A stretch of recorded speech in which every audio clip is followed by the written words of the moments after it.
ఎవరైనా సరే ఆరోగ్యంగా ఉండాలంటే శుభ్రత పాటించాలి. మరి శుభ్రత కావాలంటే ఎలిం ప్రొడక్ట్స్ వాడాలి. మరి దీన్ని న్యాచురల్ వేస్లో ఎలా తగ్గించుకోవాలి, వెజిటబుల్ థెరపీ ద్వారా ఎలా చెక్ పెట్టవచ్చు, వివరాలు తెలుసుకుందాం.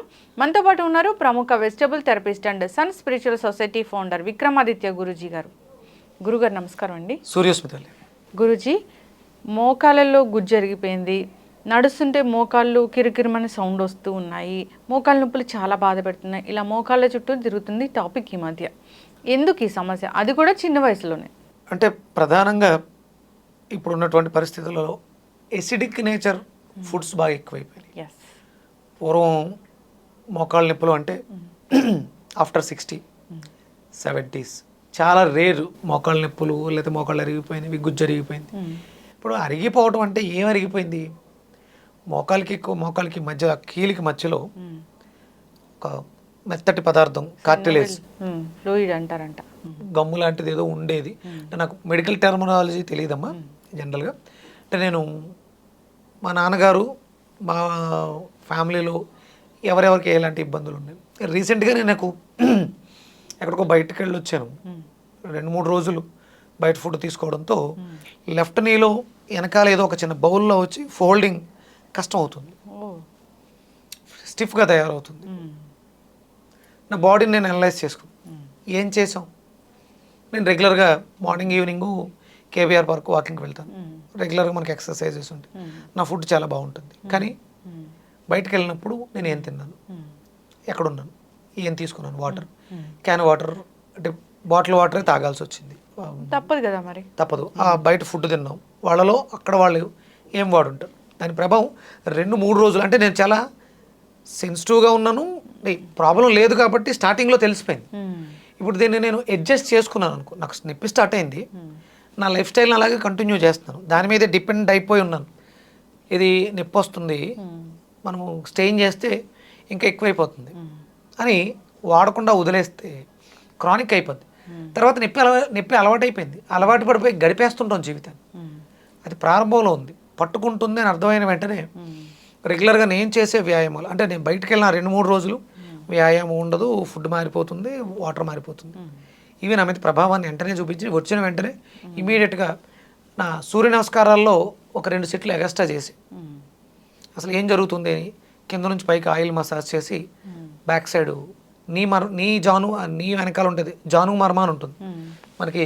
ఇది మోకాలు అనుకుంటే ఈ కింద సొట్ట ఉంటుంది కదా వెనకాల, ఇక్కడ ఒక పాయింట్ ఉంటుంది, అది జాను మర్మ అని ఉంటుంది. ఆ మర్మాని ప్రెస్ చేయడం ద్వారా అక్కడ రిలీఫ్ వస్తుంది.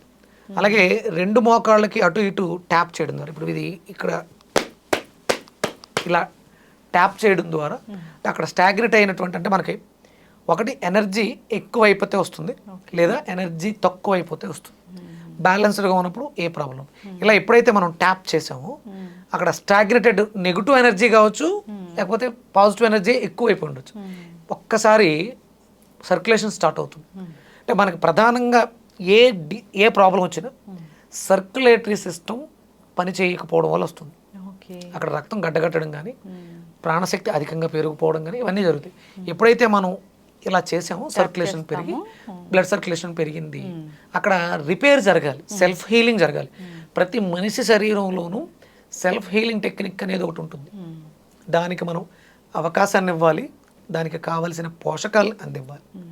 ఇప్పుడు ఇలా చేసిన తర్వాత శుభ్రంగా చల్లటి నీళ్ళతో స్నానం చేసాం. అంటే వ్యాయామం తర్వాత ఒక 1/2 an hour ఆగి స్నానం చేస్తే స్వాంతన వస్తుంది, రిలీఫ్ వస్తుంది, రిలాక్సేషన్ వస్తుంది, సర్క్యులేషన్ స్టార్ట్ అవుతుంది. చల్లటి నీళ్ళు ఎప్పుడు వాడినా, అందుకనే మనకి ఎంత చల్లగా ఉంటే అంత శరీరానికి లోపలికి వేడి నీళ్ళు, ఇవి 2 బ్యాలెన్స్ అవుతాయి. ఎట్లా గురువుగారు? వేడి నీళ్ళు లోపలికి, చల్ల నీళ్ళు పైకి శరీరానికి. చల్ల నీళ్ళు ఎప్పుడైతే పోసామో, నొప్పి వస్తున్న చోట పోస్తే అక్కడ ఉన్నటువంటి బ్లడ్ అంతా కూడా రివర్స్ వెళ్ళిపోతుంది. మోకాలు నొప్పి వస్తుంది, మోకాల మీద డైరెక్ట్ వేసాం, కింద ఉన్న రక్తం కిందకి, పైన ఉన్న రక్తం పైకి వెళ్ళిపోయింది. అప్పుడు మళ్ళీ రక్తం దగ్గరికి రావడం మొదలుపెట్టింది. ఈ వచ్చే రక్తం ఎలా ఉంటుంది, కొంచెం నుల్లి వెచ్చగా ఉంటుంది. మళ్ళీ అక్కడికి వచ్చింది, మళ్ళీ మనం వాటర్ పోసాం, మళ్ళీ అయింది. అంటే డ్యామేజ్డ్ సెల్స్ కావచ్చు, అన్హెల్దీ సెల్స్ కావచ్చు, ఫిల్టరేషన్కి పైకి వెళ్ళిపోయినాయి. అక్కడికి వచ్చే రక్తం ఫ్రెష్గా రావడం వల్ల నొప్పులు తగ్గే అవకాశం ఉంటుంది. అందుకని మనకి కాపడం పెట్టుకుంటే కొంచెం రిలీఫ్ వచ్చినట్టు ఉంటుంది. అంటే చాలామంది వేడి నీళ్ళు కాపురం పెడతారు, మంచిదే, కానీ ముందు చల్లైన నీళ్ళతో పెడితే అక్కడ ఉన్నటువంటి రక్తం అంతా కూడా వెనక్కి వెళ్ళిపోయి వేడి నీళ్ళు పెట్టినప్పుడు మళ్ళీ రక్తం అక్కడికి వస్తుంది. ఇలా నెంబర్ ఆఫ్ సైకిల్స్ జరగటం వల్ల అక్కడ ఫ్రెష్ బ్లడ్ తయారై ఫ్రెష్ సెల్స్ ఉండి రిజునవేట్ చేస్తాయి. అక్కడ ఏదైతే డ్యామేజ్ అయిందో దాన్ని పునరుత్పత్తి చేయడానికి అవకాశం ఏర్పడుతుంది. ఓకే, ఇప్పుడు మోకాలు నొప్పులు వచ్చాయి, ఇబ్బంది పెడుతున్నాయి అన్నప్పుడు ఎవరైనా కానీ ఏం చేయాలి? అదే ముందు ఫస్ట్ ఎసిడిక్ నేచర్ ఫుడ్స్ ఎక్కువగా తినేయటం వల్ల అక్కడ ఉన్నటువంటి కార్టిలేజ్ అనేది డ్రై అయిపోతుంది, డిహైడ్రేట్ అవుతుంది. దీన్ని మనం మార్చుకోవాలి. ఇప్పుడు అక్కడ మరి ఆ కార్టిలేజ్ మళ్ళీ పునరుత్పత్తి జరగాలి. దానికి మనం ఏం చేయాలి? ఆల్కలైన్ ఫుడ్ని బాడీకి ఎక్కువగా పంపించాలి. ఇందులో ప్రధానంగా పదార్థంలో ఉన్నటువంటి రుచులని మినరల్స్ని అబ్జార్బ్ చేసుకోవడానికి నాలిక మీదే ట్రీట్మెంట్ జరుగుతూ ఉంటుంది. శోషరస వ్యవస్థ అని ఉంటుంది, ఎక్సోక్రైన్ గ్లాండ్స్. బెండకాయల్ని నమిలి తినడం ద్వారా దాంట్లో ఉన్నటువంటి జిగురు పదార్థం మనకి కార్టిలేజ్, ఇది కార్టిలేజ్ కాదు, బెండకాయల్లో ఉండే జిగురు అక్కడికి వెళ్ళదు. జిగురు పుట్టడానికి కావాల్సిన పోషకాలను శరీరం తయారు చేసుకునే విధంగా బెండకాయలు చేస్తాయి. అంటే పచ్చి బెండకాయలు తినాలంటున్నారు. క్రష్ చేసుకుని నమలాలి, లేదంటే చిన్న చిన్న ముక్కల కింద కట్ చేసి వాటర్లో వేసి ఆ నీటిని మ్యాజిక్ వాటర్ లాగా ఉంది, అది జెల్ లాగా ఫామ్ అవుతుంది. ఆ ముక్కలు నవ్వులుతూ ఆ నీటిని తీసుకోవడం ద్వారా శరీరంలో ఎసిడిక్ నేచర్ని ఆల్కలైన్, ఏ ప్రాబ్లం వచ్చినా ఎసిడిక్ నేచర్ని ఆల్కలైన్ చేయటమే. అది చేస్తే ఆటోమేటిక్గా సెల్ఫ్ హీలింగ్ అనేది స్టార్ట్ అవుతుంది.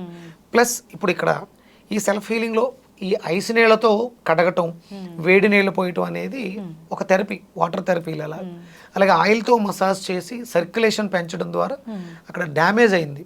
మనకి శరీరంలో చక్రాల్లో మూలాధార చక్రం ఎరుపు రంగుని పుట్టిస్తూ ఉంటుంది, స్వాదిష్టాన చక్రం ఆరెంజ్ రంగుని కలిగి ఉంటుంది, మణిపూరక చక్రం పసుపు రంగుని కలిగి ఉంటుంది, అనాహత చక్రం ఆకుపచ్చ రంగుని కలిగి ఉంటుంది, విశుద్ధి చక్రం నీలాన్ని కలిగి ఉంటుంది. అంటే ఇవన్నీ రంగులు ఎందుకు?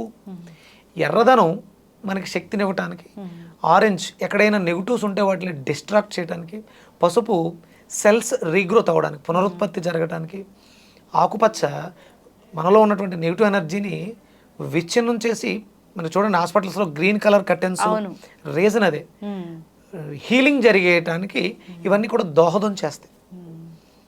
విశుద్ధి చక్రంలో ఉండేటువంటి బ్లూ కలర్ మనకి సూతింగ్ని ఇస్తుంది. దెబ్బ తగిలింది నొప్పి అనిపించకుండా ఉండడం సూతింగ్ ఇస్తూ ఉంటుంది. అంటే ఇప్పుడు ఇక్కడ ఈ ప్రాసెస్ అనేది మనకి అందుకు ఉపయోగపడుతుంది. ఓకే, అంటే జనరల్గా ఎక్స్టర్నల్ అప్లికేషన్ ఉండాలి, సో ఇంటర్నల్గా తీసుకునే ఫుడ్ ఆల్కలైన్ ఫుడ్ ఉండాలి. మీరు అన్నట్లుగా వెజిటబుల్ థెరపీలో ఈ బెండకాయ బాగా పనిచేస్తుంది, దాని వాటర్ తీసుకోవచ్చు, సో డైరెక్ట్గా అయినా తినేసేయచ్చు. ఎస్, సో ఎక్స్టర్నల్ అప్లికేషన్స్కి ఆయిల్ మసాజ్ చేసుకుని చన్నీళ్ళు వేడి నీళ్ళతో కాపడం పెట్టుకోవడం ద్వారా రిలీఫ్ వస్తుంది, రిజునవేట్ కూడా అవుతుంది. ఓకే, చన్నీటి స్నానం మంచిది, ఇంటర్నల్గా తీసుకునే గోరువెచ్చగా ఉండాలి నీళ్ళు. సో సిస్టమ్ని ఇలా కరెక్ట్ చేసుకోవాలన్నమాట. సో రూట్ కాజ్ ఏదైతే ఉంటుందో దాన్ని ట్రీట్ చేసుకుంటే సరిపోతుంది. సో ఏదైతే గుజ్జు అరిగిపోయిందో అది మళ్ళీ రావడానికి ఇది దోహదపడుతుంది. సో ఎస్, ఖచ్చితంగా గురూజీ చాలా చక్కగా చెప్పారండి. నిజంగానే ఈ రోజుల్లో 25 ఏళ్ల వయసులోనే ఇలాంటి సమస్యలు వస్తున్నాయి. ఇంకా ఎక్కువగా చెప్పాలంటే 20 years ఆఫ్ ఏజ్లోనే సమస్య వస్తుంది. జంక్ ఫుడ్స్ అమ్మా, జంక్ ఫుడ్స్ మానేయాలి, పిల్లలకి బాగా ఎక్కువైపోయింది జంక్ ఫుడ్స్. ఎస్, ఖచ్చితంగా అండి. ఆహార విషయంలో జాగ్రత్తలు తీసుకోవాలి. సో మంచి విషయాలు చెప్పారు గురువు గారు, ధన్యవాదాలు. సూర్యస్మతి.